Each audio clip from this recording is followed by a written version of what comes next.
Oggi nel nostro Istituto De Nicola abbiamo l'onore di ospitare il professore Bernardo Mattarella,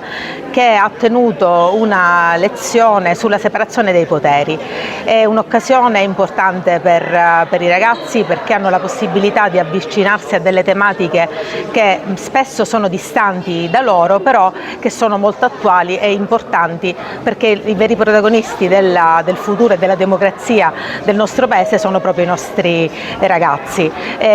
Questo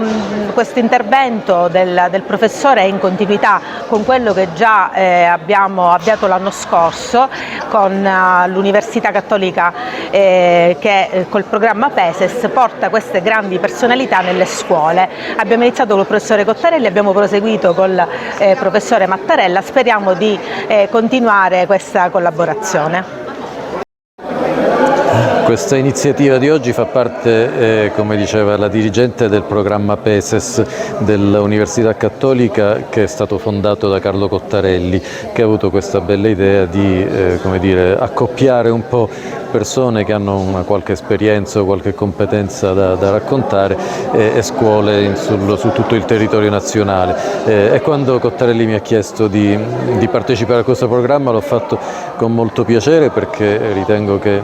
non ci sia niente di più importante dell'istruzione scolastica e che sui ragazzi delle scuole di tutto il Paese bisogna investire, bisogna metterli a contatto con esperienze importanti, bisogna parlare di temi importanti, come il tema di cui abbiamo parlato oggi, che è quello della separazione dei poteri, che forse